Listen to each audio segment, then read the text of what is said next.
Dawn on the Eastern Front, June 1941.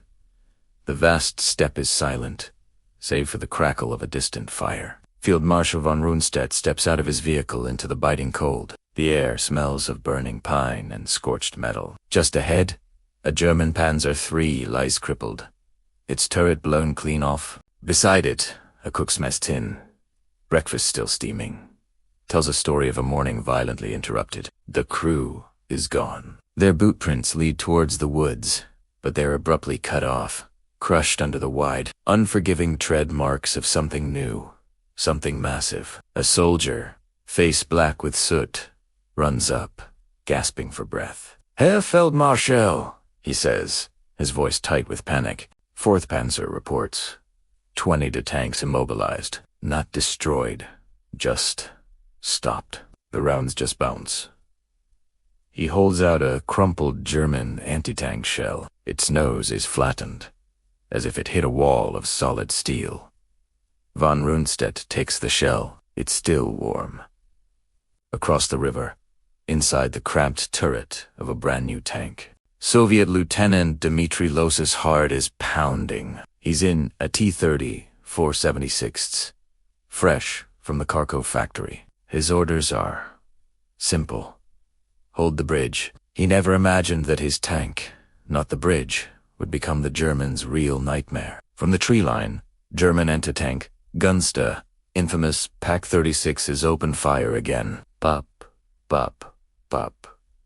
The sound is almost comical, like someone knocking on a steel door. Sparks fly across his tank's slanted armor, harmlessly deflecting into the morning air. Loza can't help but let out a short, incredulous laugh. These were the guns that had conquered France, and they couldn't even scratch his paint. He keys the intercom. "Driver, advance. Let's give them a better target."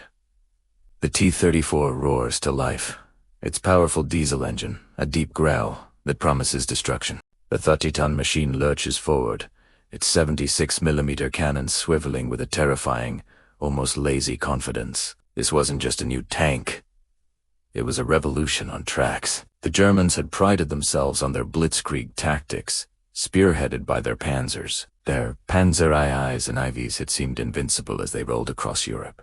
They were fast, reliable, and had excellent radios and crew ergonomics, but they were designed based on the lessons of the Spanish Civil War and the invasion of Poland. They were built to fight older, lighter tanks. They were not built for this. The T-34 was different. It was a perfect storm of 3 key features: firepower, armor, and mobility. Its 76mm main gun could punch through the armor of any German tank on the field in 1941. Its armor wasn't just thick, it was sloped. This was a game changer. An incoming shell hitting a sloped plate had to penetrate a greater effective thickness of steel. Even more brilliantly, the angle often caused the shell to deflect, ricocheting harmlessly away. And finally, its mobility.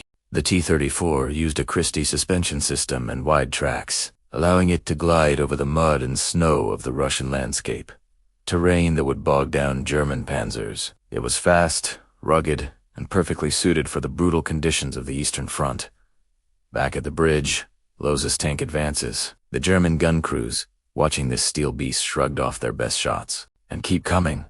Must have felt a cold dread seeping into their bones. Their door knockers, as they nicknamed their 37mm guns, were useless. Loza aims.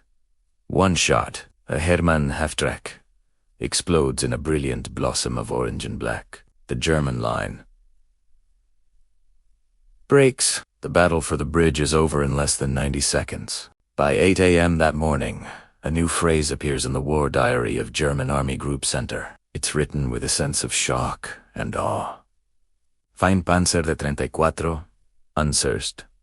Evaded enemy tank de 34, indestructible.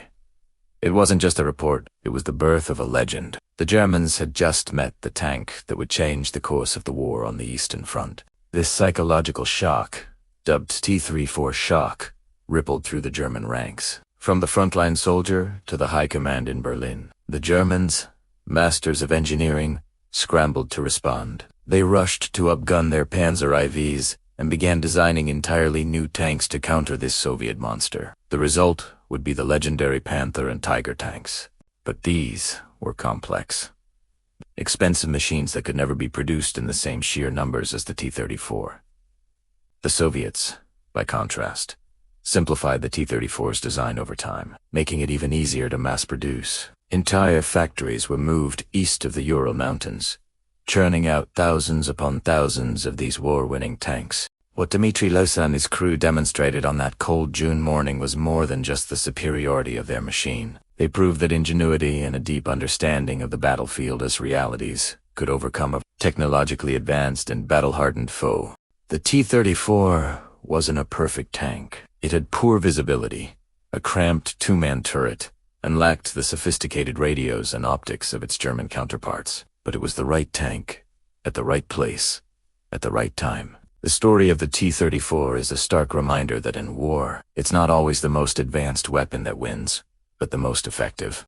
It was a symbol of Soviet resilience and industrial might, a simple yet deadly tool that, in the hands of crews like Losa's, helped turn the tide against the German war machine. The legend of the indestructible tank, born in the fire and frost of 1941, would rumble across the battlefields of the Eastern Front all the way to Berlin. Thanks for watching. If you found this piece of history as fascinating as I do, make sure to hit that like button and subscribe for more stories from the front lines of the past. Let us know in the comments what other legendary machines you'd like to see covered. See you in the next one.